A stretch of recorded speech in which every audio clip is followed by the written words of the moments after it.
నమస్తే తెలంగాణ ప్రజలారా, మీరు చూస్తున్నది నిరుద్యోగి న్యూస్. నేను మీరామ అశోక్. ఇక మీకు ముందుగా చెప్పే ముచ్చట ఎందులా అంటే, ఇక మీ ప్రాంతంలో ఏమైనా సమస్యలు ఉంటే మన ఛానల్లో వార్త చూస్తున్నప్పుడు మీకోసం నేను అని మన ఛానల్ నెంబర్ కనబడుతుంది. మరి మన ఛానల్ నెంబర్ 9966877787. మళ్ళోసారి చెప్తా ప్రజలారా, మన ఛానల్ నెంబర్ 9966877787. మీకోసం నేను. మరి మీ ప్రాంతంలో ఏ సమస్య ఉన్నా కూడా వీడియో తీసి పంపిరి, లేదంటే ఫోటో తీసి పంపిరి. ఏది లేకపోతే ఫోన్ చేసి చెప్పుర్రి, మన ఛానల్ అక్కడ ఉంటుంది.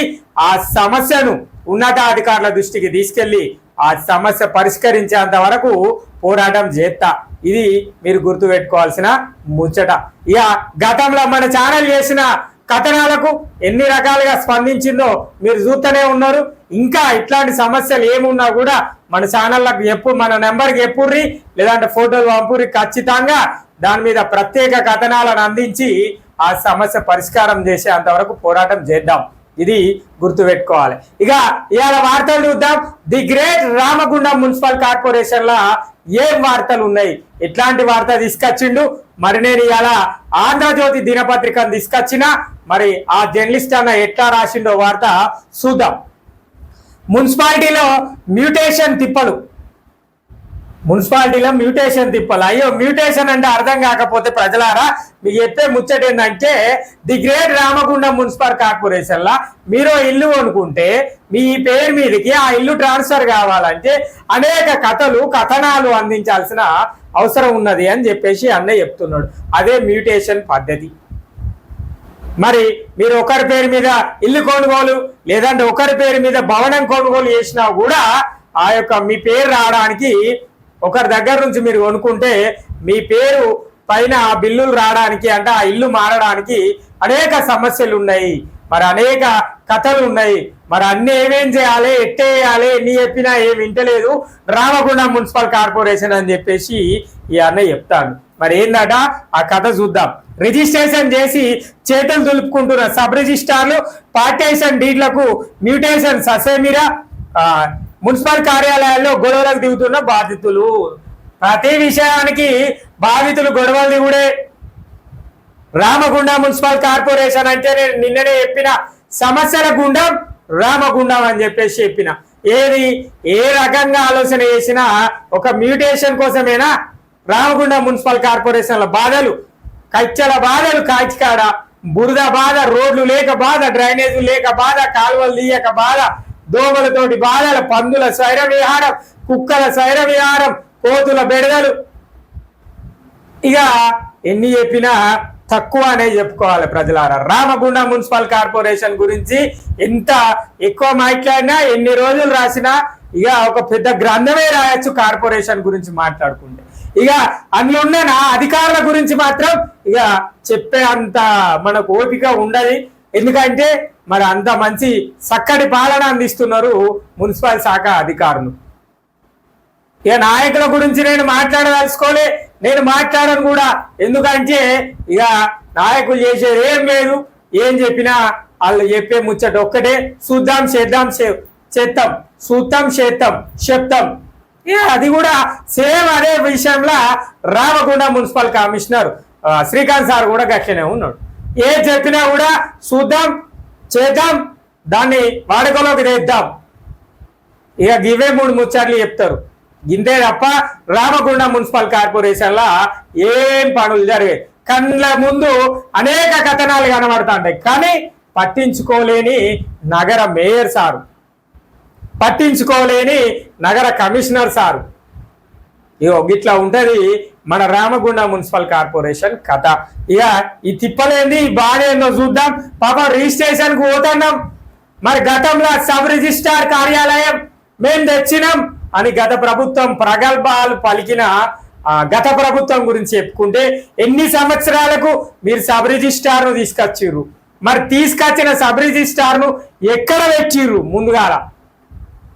ఇది కూడా చెప్పాలి కదా. మన రామగుండంది సబ్ రిజిస్ట్రేషన్ కార్యాలయము పెద్దపల్లి జిల్లా కేంద్రానికి పోవాలి. ఇక నువ్వు తెచ్చింది ఏందయ్యా ఇలా? నువ్వు తెచ్చిన కొత్త ముచ్చట ఏందో నాకు చెప్పలే. తెలియలే, నాకు అర్థం కాలే. రిజిస్ట్రేషన్ కార్యాలయం పెద్దపల్లిలో ఉన్నది, నువ్వు సబ్ రిజిస్ట్రార్ ప్రత్యేకంగా రామగుండానికి తీసుకొచ్చినప్పుడు మరి రామగుండానికి తీసుకొచ్చిన సబ్ రిజిస్ట్రారు ఎందుకు ఇంతకాలం పెద్దపల్లిలో నడిచింది? మీరే ఆలోచన వేయాలి ప్రజలారు. ఎందుకు గోదావరికల్ల భవనాలు లేవా, గోదావరికల్ల సింగరేణి క్వార్టర్స్ లేవా అంటే ఆ సింగరేణి అడుగుతూ ఇయ్యారా? ప్రభుత్వ భవన సముదాయాలు లేవా? మున్సిపల్ శాఖకు సంబంధించిన భవన సముదాయాలు లేవా? సొంత బిల్డింగే కావాలా? మరి ఇవన్నీ మాట్లాడుకుంటే గత ప్రభుత్వ నాయకులను తెచ్చుకున్నట్టు ఉంటుంది ప్రజలారా. అసలు బాధ ఏందో చూద్దాం. ఇక ఇనూరి మున్సిపాలిటీలు మున్సిపల్ కార్పొరేషన్ల ఆస్తుల బదలాయింపులకు సంబంధించి ప్రజలు నానా తిప్పలు పడుతున్నారు. ఆస్తుల కొనుగోలు, వారసత్వం ఆస్తులు విభజన, భవనాల్లో కొంత భాగం అమ్మకాలకు సంబంధించి మ్యూటేషన్లో ఇబ్బందులు తలెత్తుతున్నాయి. గతంలో మున్సిపల్ రికార్డులో ఆస్తి యజమాని పేరు మార్పు సంబంధించి ప్రత్యేకంగా ఆస్తి విలువల్లో కొంత శాతం వసూలు చేసి మ్యూటేషన్ చేసేవారు. గత ప్రభుత్వం మ్యూటేషన్ మున్సిపాలిటీలకు సంబంధం లేదని, భవనాలు ఖాళీ స్థలాలకు సంబంధించి సబ్ రిజిస్ట్రార్ కార్యాలయంలోనే మ్యూటేషన్ ఫీజులు వసూలు చేసేలా ఆదేశాలు ఇచ్చింది. దీంతో ఆస్తుల రిజిస్ట్రేషన్ సమయంలో మ్యూటేషన్ సమస్యలు వచ్చి పడుతున్నాయి. రిజిస్ట్రేషన్ కార్యాలయాలకు మున్సిపాలిటీలకు సమన్వయం లేకపోవడంతో సాఫ్ట్వేర్ ఇబ్బందులతో కొనుగోలుదారులు నానా ఇబ్బందులు పడని రామగుండం నగరపాలక సంస్థలో జిల్లాలో రామగుండం నగరపాలక సంస్థతో పాటు పెద్దపల్లి, మంథని, సుల్తానాబాద్ మున్సిపాలిటీలు ఉన్నాయి. ఈ మున్సిపాలిటీలో కూడా ఎక్కడ ఆస్తులు కొనుగోలు చేసినా కూడా కొనుగోలు అమ్మకాలు జరిగినా కూడా మున్సిపల్ రికార్డులో మ్యూటేషన్ కు సంబంధించి కూడా ప్రక్రియ సబ్ రిజిస్ట్రార్ కార్యాలయంలోనే జరుగుతుంది. మున్సిపల్ ఆస్తి పన్ను రికార్డులను నిర్వహణకు సంబంధించి రిజిస్ట్రేషన్ కార్యాలయాల్లో సరైన అవగాహన లేకపోవడంతో ఇబ్బందులు తలెత్తుతున్నాయని చెప్పేసి చెప్తున్నారు. మ్యూటేషన్ ఇక కార్పొరేషన్లో ఇల్లు కొంటే మున్సిపాలిటీలు ఇల్లు కొనుక్కుంటే మున్సిపాలిటీలకు సంబంధం ఉండాలి. దాన్ని తీసుకుపోయి రిజిస్ట్రేషన్ ఆఫీస్లో కలిపితిరి. వాళ్ళకేమో ఒకటి తెలుస్తుందో తెలియదు. మరి లోకల్లో ఏం సమస్యలు ఉన్నాయి, ఎట్లాంటి బాధలు ఉంటాయి అనేది లోకల్ స్థానిక సంస్థలకు తెలుస్తుంది. స్థానిక సంస్థలకు సంబంధించింది తీసుకుపోయి రిజిస్ట్రేషన్ కార్యాలయం, సబ్ రిజిస్ట్రార్ కార్యాలయాలుగా కలిపిరు. మంచిగానే ఉన్నది. ఇక ఓడి తెలితే ఓడి తెలియదు, ఎంత ఫీజు వసూలు చేయాలి, ఎట్లా ఫీజు వసూలు చేయాలని వాళ్ళకి తెలియదు. మీకైతే బాగా తెలుస్తుంది, మీరైతే బాగా వసూలు చేస్తారు అని చెప్పేసి మున్సిపల్ శాఖకు నుంచెల్లి చెప్పాలి. మేము గిట్లా వసూలు చేసేటోళ్ళం, ఆ రాజకీయంగా ఆర్థికంగా ఎవరైనా ఉంటే వాళ్ళని పైసలు అడగద్దని వాళ్ళకి చెప్పాలి. మీరు గిసోండి చేయాలి. కానీ మీరు తీసుకుపోయి వాళ్ళ దాంట్లో గత ప్రభుత్వం కలిపిందాట. అబ్బా, తప్పంతా గత ప్రభుత్వంలో జరిగింది. లేకపోతే మున్సిపల్ కార్పొరేషన్లు గతం నుంచి మొదలు పెడితే ప్రస్తుతం వరకు ఫుల్ స్పీడ్గా పనిచేసేవి, మస్తు పనిచేసేవి. ఇక ఆయన ఏంటంట ప్రజలారా, మనం ఏదైనా కొత్త ఇల్లు కొనుక్కున్నా, ఏదైనా స్థలం కొనుక్కున్నా కార్పొరేషన్ పరిధిలో ఏది రామగుండం మున్సిపల్ కార్పొరేషన్ పరిధిలో కావచ్చు, మున్సిపాలిటీ ప్రాంతాలలో ఎక్కడ కూడా ఇల్లు కొనుక్కున్నా లేకపోతే స్థలం కొనుక్కున్నా దానికి సంబంధించిన కాగితాలు తయారు చేయాలంటే సబ్ రిజిస్ట్రార్ కార్యాలయం పోవాలి. మరి అది మనకు పెద్దపల్లికి పోయే పరిస్థితులు ఉండే. ఇక మరి కొన్నాం, అన్ని మంచిగానే ఉన్నాయి, అంత బరవాడే ఉన్నది. ఆయన నీకు అమ్మిండు, నువ్వు కొన్నావు, పైసలు ఇచ్చినావు, అయిపోయా. ఇక్కడ మీ ఇద్దరి పరిస్థితి బాగానే ఉన్నది. కానీ వచ్చిన బాధల్లా కార్పొరేషన్ తోటి బాధ. ఈడ పోయి సబ్ రిజిస్ట్రార్ కింద మీద పడి నువ్వు రిజిస్ట్రేషన్ ఆఫీస్ పోయి దాన్ని రిజిస్ట్రేషన్ చేసుకొని వచ్చి, అయ్యా ఇది నాదే పేరు ఇల్లు, మరి నా పేరు మీదకి మారి ఉర్రి అని చెప్పి ఇక మున్సిపాలిటీలో పెడితే ఇక ఇవ్వలకి ఏది నచ్చుతుంది.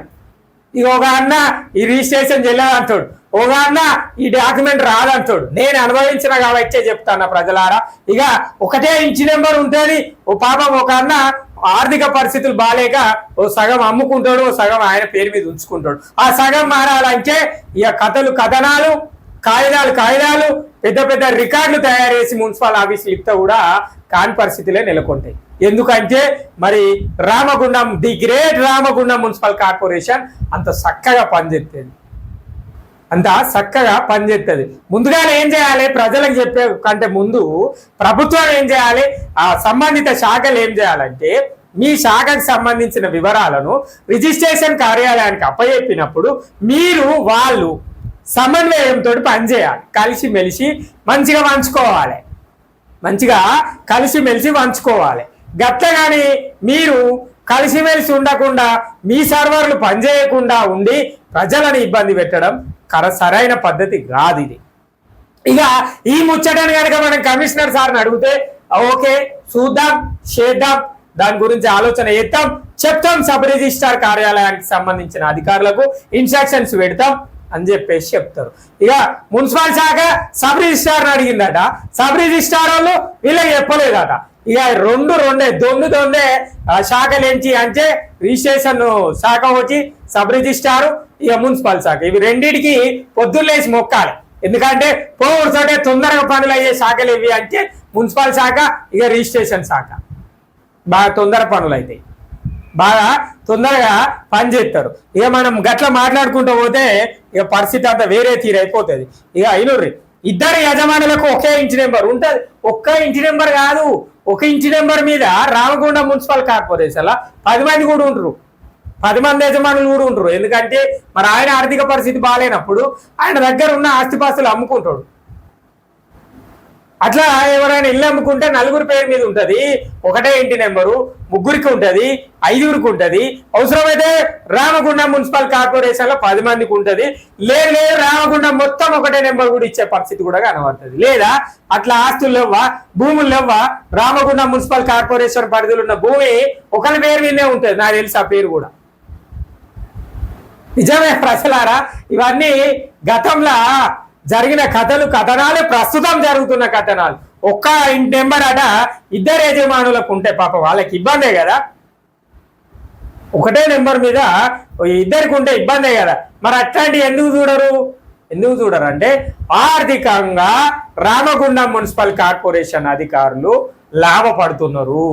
అందుకనే ఈ యొక్క మ్యూటేషన్ పద్ధతి పైన తిప్పలు పెడతారు. ఇక అన్నీ తీసుకపోతే నీకు ఇంటి పన్ను కట్టలే అంటాడు. ఇక మిగతా అన్ని పట్టుకపోయినాక లాస్ట్కు అన్ని ఇంటి పన్ను నల్ల బిల్లు కట్టకపోతే ఏం చెప్తారంటే ఈ ప్లాన్ తప్పు ఉన్నది అంటారు.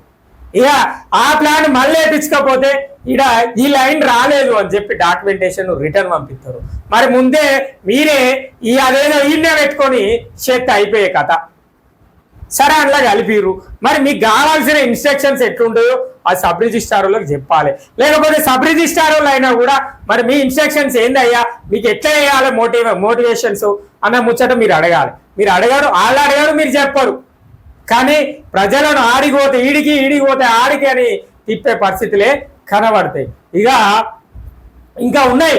రిజిస్ట్రేషన్లు లేకపోయినా కూడా రామగుండం మున్సిపల్ కార్పొరేషన్లా బదలాయింపులు జరుగుతాయి. అది ఎట్లా జరుగుతాయో కూడా ఇక జరుగుతాయి అంతే. అది ఎట్లుంటది ఏంటిది అనేది రాబోయే రోజుల్లో ఆ కథనాన్ని అందించడానికే కొంచెం ప్రయత్నం చేస్తాను. ప్రజలారా మీ సాయం ఉంటే అది కూడా చెప్తా నేను మీకు కూడా. ఇనూరి నగరపాలక సంస్థ పరిధిలోని మార్కండాయ కాలనీలో ఒక పాక్షిక నిర్మాణానికి సంబంధించి ఇంటి నంబర్తో యజమానులు రిజిస్ట్రేషన్ చేసింది. కొనుగోలుదారుకు ఇంటి నెంబర్ వచ్చింది, కానీ పాత నెంబర్ రద్దు కాదు. ఎందుకంటే వాళ్ళకు చేయరాదు.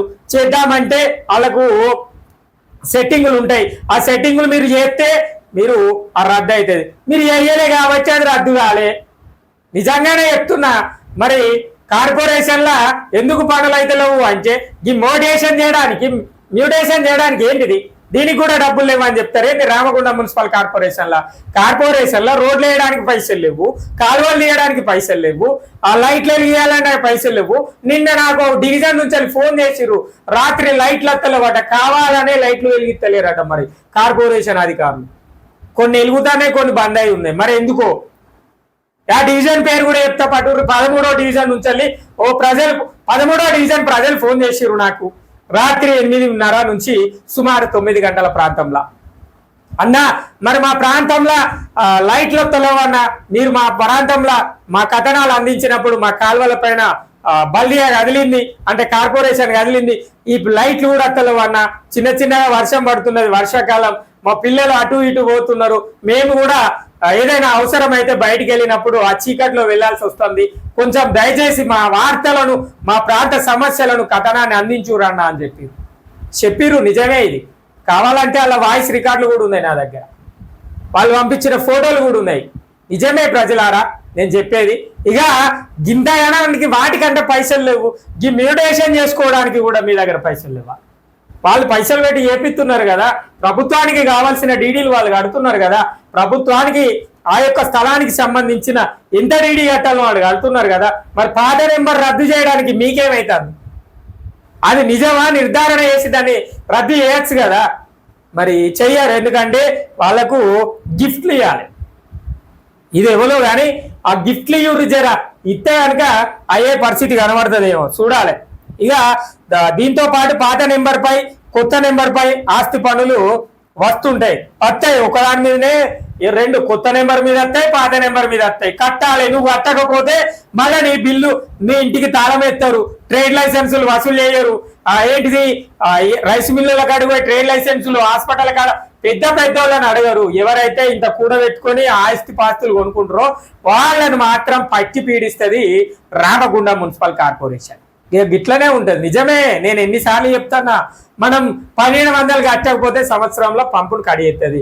అదే ట్రేడ్ లైసెన్స్ 3 లక్షలు కట్టకపోతే వాళ్ళది ఏంది రైస్ మిల్లు తాళం అయ్యేది. ఎందుకు అయ్యేది? వాళ్ళు పైసలు ఇస్తారు, వాళ్ళు గిఫ్ట్లు ఇస్తారు, వాళ్ళు అన్ని రకాలుగా చూసుకుంటారు. మరి సామాన్యుల దగ్గర, పేద ప్రజల దగ్గర ఏముండదు కాబట్టి వాళ్ళని ఎట్లయినా బెదిరియొచ్చు. ఇంకొకసారి ఎక్కడైనా రామగుండం మున్సిపల్ కార్పొరేషన్ నల్లాని కనుక పంపును కనుక కడిగేసి సీజ్ చేస్తే నా నెంబర్కి ఫోన్ చేయండి ప్రజలారా, 9966887787. నిజమే, మనకి 10,000 లోపు ఉన్నా కూడా మనల్ని కడిగేయద్దు. ఒక ట్రేడ్ లైసెన్స్ ఒక రైస్ మిల్లు దగ్గరికి వెళ్ళి 1.5 లక్షల రూపాయల వసూలు చేయాలి, లేదంటే 2 లక్షల రూపాయలు, లేదంటే 3 లక్షలు. ఏరియా ప్రాంతాన్ని వచ్చి ఉంటుంది. అవన్నీ వదిలేసి సామాన్య ప్రజల మీద పడుతుంది corporation, the great Ramagundam municipal corporation. ఇక ఏం చెప్పుకుంటారు? డీజిల్ దండాలు ఎత్తారు, వాహనాల దండాలు ఎత్తారు, అన్ని రకాల దండాలు ఉంటాయి. ఇక ఇది కూడా ఒక దందానే అని చెప్పాలి. ఈ మ్యూటేషన్ అనేది కూడా దందాలే. దీనికి తిప్పలు బాధితులు పోయి కార్పొరేషన్ ఆఫీస్ చుట్టూ రోజు మొరబెట్టుకున్నా కూడా పట్టించుకునే పాపాన నాదుడు ఎవ్వరు కనబడరు అన్న. ఎందుకు చెప్తున్నా అంటే కార్పొరేషన్ల బాధలు అన్న ఎట్లా ఉన్నాయంటే ఒక రేంజి, మన భాషలోనే మాట్లాడుతున్నా, ఒక రేంజ్లో ఉన్నాయి. అంటే ఎవరికి ఏ బాధ చెప్పుకుందామన్నా కూడా ఇక ఇదే పరిస్థితులు కనబడాయి. సార్ అని అడిగితే ఒక తీరు చెప్తారు, అట్లా చేసే జూనియర్లను అంటే జూనియర్ అసిస్టెంట్లను అంటే సిస్టానికి సంబంధించి పనిచేసే ఆపరేటర్లను అడుగుతూ ఇంకో రకంగా చెప్తారు. ఎవరికి ఏది నచ్చుతే అది చెప్తారు. ఇది మనం ఆలోచన వేసుకోవాలి ప్రజలారా. ఇక అత్తది ఈనూరు ఇంకా ఒక వామపక్ష రాజకీయ పార్టీ అనుబంధం ఆధ్వర్యంలో నిర్వహిస్తున్న పాఠశాలకు సంబంధించి ఇటీవల కాలంలో ఆస్తుల బదలాయింపులు జరిగాయి. ఇందులో షాపింగ్ కాంప్లెక్స్ ఒకరి పేరుపై రిజిస్ట్రేషన్ అయింది. మిగతా భవనాలు ఖాళీ స్థలము ట్రస్టులోని సభ్యుల పేర ఉంది. కానీ ఇంటి నెంబర్ల కేటాయింపులో ఇబ్బందులు తలెత్తుతున్నాయి. ముఖ్యంగా ఉమ్మడి ఆస్తులకు సంబంధించి మీరు ఎన్ని చెప్పినా ఎట్లా చెప్పుకున్నా కూడా రామగుండం మున్సిపల్ కార్పొరేషన్ ఇదే పరిస్థితులు ఉండదు. వాళ్ళకు నచ్చితే ఎత్తారు. వాళ్ళకు కావాల్సింది రాజకీయ ఆర్థిక బలంగా ఎవరైతే ఉంటారో వాళ్ళకు మాత్రమే చేస్తారు. ఎవరైతే బక్క సిక్కు ఉంటారో, పైసలు సొమ్ములు కుదబెట్టుకొని ఆర్థికంగా కొంచెం సెట్ కావాల్సిన కుటుంబాలు ఉంటాయి, సెట్ అయ్యే కుటుంబాలు ఆస్తిని కొనుక్కుంటారో వాళ్ళ మీద వీళ్ళ జులుం చూపెడతారు. ఇది ప్రజలారా మనం తెలుసుకోవాల్సిన ముచ్చట. ఇక ఇనుర్రి మున్సిపల్ లేఖకు స్పందించానట రిజిస్ట్రేషన్ శాఖ అట. ఇనుర్రి అబ్బో, మున్సిపాలిటీలు మున్సిపల్ కార్పొరేషన్లు మ్యూటేషన్లకు సంబంధించి ఇబ్బందుల పొరపాట్లపై రామగుండం నగరపాలక సంస్థ సవివరంగా పెద్దపల్లి రామగుండం సబ్ రిజిస్ట్రేషన్ కార్యాలయానికి లేఖ పంపింది. ఈ లేఖను అనుసరించి పొరపాట్లను సరిదిద్దాలని పేర్కొంది. అయినా కూడా రిజిస్ట్రేషన్ శాఖ నుంచి స్పందన లేదట. ఇనుర్రి మున్సిపల్ శాఖనట లెటర్ రాసిందట, రిజిస్ట్రేషన్ శాఖ వాళ్ళు చెప్పాలి స్పందిస్తలేరట. జోకు అంటే గమ్మత్ ముచ్చట ఇది. నిజంగానే వీళ్ళు గంతే వాళ్ళు గంతే, వీళ్ళకి తగ్గట్ట వాళ్ళు. నిజంగా మధ్యలో నష్టపోయేది ఎవరు? ప్రజలు. నిజమే, సామాన్య ప్రజలే నష్టపోతారు. ఆర్థికంగా రాజకీయంగా ఉన్న వాళ్ళు నష్టపోరు, సామాన్య ప్రజలు మాత్రమే నష్టపోతారు. మున్సిపల్ కార్పొరేషన్ల జరిగే కథలకు కథనాలకు ఎన్ని చెప్పుకున్నా ఎంత చెప్పుకున్నా దండగా ముచ్చట్లనే చెప్పుకోవాలి. ఇక ఒక డివిజన్ లో ఉంటే ఇంటి నెంబర్ మరొక డివిజన్ కు చెందినవిగా కేటాయి. ఇట్లా ఏదైనా కూడా రామగుండం మున్సిపల్ కార్పొరేషన్ లా ఏమైనా జరుగుతుంది. మీరు ఒక డివిజన్ లో ఉన్నారు, మీరు 50 డివిజన్లు ఉండుర్రి, 1వ డివిజన్కు మారుతారు, లేదంటే 20వ డివిజన్కు మారుతారు, లేదంటే 40వ డివిజన్కు మారుతారు. వాళ్ళు మారుతారు, ఎట్లయినా మారుతారు. ఎందుకంటే వాళ్లకు కావాల్సిన వ్యవస్థను మనం కనుక సర్దుబాటు చేసేది ఉంటే ఖచ్చితంగా అది ఏ డివిజన్లు ఉన్నా, ఏ డివిజన్లో లేకపోయినా కూడా, అసలు లేకపోయినా కూడా వాళ్ళు ఆ మ్యూటేషన్ చేసి ఇస్తారు. నిజమే ప్రజలారా, దానికి సంబంధించిన వ్యవస్థను మార్చిస్తారు. ఇంటి పన్నులు వసూలు చేయమంటే ఏడుపు వస్తుంది, ట్రేడ్ లైసెన్సులు వసూలు చేయమంటే ఏడుపు వస్తుంది, బాధపడతారు, బాధ అనిపిస్తుంది. అయ్యో మేము పోతే వాళ్ళు మమ్మల్ని పాపం మా ఊళ్ళో మేము ఎట్లా అడగాలని చెప్పేసి అనుకుంటారు. గంత చక్కటి కార్పొరేషన్, మరి కార్పొరేషన్ కు చేతులెత్తి మొక్కాల ప్రజలారా. ఏ రకంగా చూసినా ఈ ఇంటి పన్నులు ఒకరి పేరు మీద ఒకరు కొనుగోలు చేస్తే, అంటే ఒకరు అమ్మితే ఇంకొకరిది ఒకే పన్ను ఒకరి పేరు మీద 14 డాష్ అసలు జనరల్ గా 1వ నెంబర్ మీద ఒకరు అమ్ముకుంటే మళ్ళీ 1వ నెంబర్ మీద వస్తుంది, 1/1 మీద కూడా ఇంటి పన్ను వస్తాయి. 2 ఇంటి పన్నులు వస్తాయి. 2 ఇంటి పన్నులు వస్తే ఈ 2 ఇంటి పన్నులు కట్టాలి. ఎవరు కట్టాలి? కొనుక్కున్నోడు కట్టాలి. మరి ఎట్లా చేసిర్రయ్యా అంటే మేము చేస్తాం, అంతే, మేము గిట్టనే చేస్తాం. సబ్ రిజిస్ట్రార్ కార్యాలయం తప్పు చేసింది, కానీ అక్కడికి పోయి అడిగితే ఇది గిట్లనే ఉంటుందని ఆయనే చెప్తాడు. వీళ్ళని అడిగితే ఇది మార్క్స్కి రావాలని ఆయనే చెప్తాడు. అన్ని మార్క్స్కి వస్తే లాస్ట్కు జరిగేది ఏంటిది? ఆ యొక్క ఇంటికి సంబంధించిన స్కెచ్, అంటే దాన్ని ఆ ఇంటికి సంబంధించిన ఆనవాళ్ళు లేదంటే ఆ హద్దుల వివరాలను గురించి మనం ఏమన్నా రాసుకొస్తే అది తప్పని చెప్తారు. లేదంటే మళ్ళీ వాళ్ళకి ఎవరైతే నచ్చిన వాళ్ళు ఉంటారో ఆయన వేసిస్తేనే ఆ స్కెచ్ లేదంటే ఆ నిర్మాణ కార్యక్రమాలకు సంబంధించిన వ్యవస్థను గీసిస్తే ఆయన దాన్ని యాక్సెప్ట్ చేస్తాడు. అంటే మళ్ళీ ఆయన చెప్పిన కాడికే పోవాలి, వేరే కాడికి పోతే మళ్ళీ పని కాదు, మళ్ళీ అదో కథ ఉంటుంది. ఇగో గిట్లున్నది ప్రజలారా. రామగుండం మున్సిపల్ కార్పొరేషన్ లో ఉన్న ఇండ్లు కొనుక్కున్న వాళ్ళ గోసలు, అమ్మిన వాళ్ళ గోసలు అనే చెప్పుకోవాలి. ఇవి నిజంగా గోసలే. పాపం ఆయనకేదో అవసరం ఉండే అమ్ముకుంటే ఈయన కొనుక్కుంటాడు. మరి అది ఇంటి పన్ను ఆయన పేరు మీద మారాలి, లేకపోతే మ్యూటేషన్ అనేది బదలాయింపు జరగాలి. ఇంటి పేరు ఎవరైతే పేరు ఉన్నదో ఆయన కొనుక్కున్న ఆయన పేరు మీదకి బదలాయింపు జరిగినప్పుడే ఆయనకు పూర్తి స్థాయిలో డబ్బులు ఇస్తాడు. మరి ఆయనకు అవసరం ఉన్నది కాబట్టే అమ్ముకుంటాడు. మరి ఆయన అవసరం తీరదు, ఇటు ఏమీ జరగదు. ఎవరు నష్టపోతారు, ఎవరికి లాభం జరుగుతుందో రామగుండం మున్సిపల్ కార్పొరేషన్లో ఉన్న ప్రజలు ఆలోచించాలి. నిజంగా మున్సిపల్ కార్పొరేషన్ అధికారులు ఆలోచించాలి. మనం ఎన్ని చెప్పుకున్నా రామగుండం మున్సిపల్ కార్పొరేషన్ ఒంటొద్ది పోకడనే, దున్నపోతు మీద వాన పడ్డచ్చే. ఇక ఎన్ని చెప్పినా ఏం చెప్పినా ఎట్లా చేసినా ఇక నువ్వేమన్నా చెప్పుకో, నువ్వు ఏ రకంగానే చేసుకో, వాళ్ళు చేసేది వాళ్ళు చేస్తారు. నువ్వు ఎన్ని మొత్తుకో, ఎన్ని ఛానళ్ళల్లో మొత్తుకోరి, ఎంతమంది వార్తలు రాయరు. నిన్న సాక్షిలు అన్న రోడ్ల గురించి రాసిండు, ఇవాళ ఆంధ్రజ్యోతి అన్న మున్సిపాలిటీల మ్యూటేషన్ పద్ధతుల తిప్పల గురించి రాసిండు. మొన్న అంతకుముందు ఒక్కొక్క రకమైన వార్త అందిస్తున్నారు. ఇవాళ కూడా సాక్షిల ఆ రోడ్లు కాలువల గురించి అన్న రాసిండు.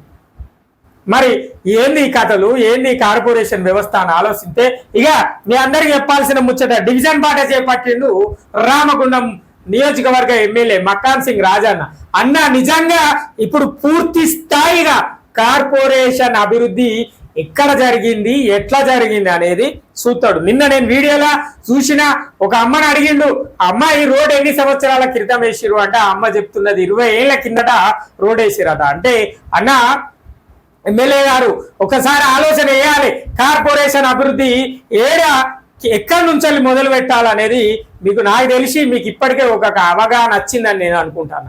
ఒక్క డివిజన్లా మీరు తిరిగిన ఆ 1-2 గంటల వ్యవధిలో మీకు కార్పొరేషన్ ఎంత దరిద్రంగా ఉందో తెలిసిందని నేను అనుకుంటాను. నిజంగా మీరు ప్రజాపాలన, ప్రజల చెంతకు పాలన అని చెప్పేసి చేస్తున్నారు కదా, చేయండి అన్న, మీకు హ్యాట్సాప్ మేము చెప్తున్నాము. ఖచ్చితంగా కార్పొరేషన్ ను మార్పు తీసుకురావాలి, కార్పొరేషన్ల అభివృద్ధి పనులు జరగాలి. ఇక మీరు ఎట్లా చేస్తారో ఏం చేస్తారో ప్రజల కోసం చెయ్యుర్రి. మీరు ఒక చిన్న ఉదాహరణ, నిన్న మీరు వేసిన ఆ డివిజన్ల ఇందిరానగర్ కాలనీలో జరిగిన వ్యవస్థను చూసిర్రు. ఇక ప్రతి డివిజన్ పరిస్థితి గంతే ఉన్నది. అంతకు హీనమైన పరిస్థితులలో కూడా ఉన్న డివిజన్లు ఉన్నాయన్న. మీరు ఖచ్చితంగా తిరుగుర్రి, డివిజన్ బాటలు చేయుర్రి. రామగుండం మున్సిపల్ కార్పొరేషన్ అభివృద్ధికి కొత్త బాటలు వేయాలని మా ఛానల్ ద్వారా ప్రజలందరి తరఫున కోరుతున్నామన్నా. ఇగో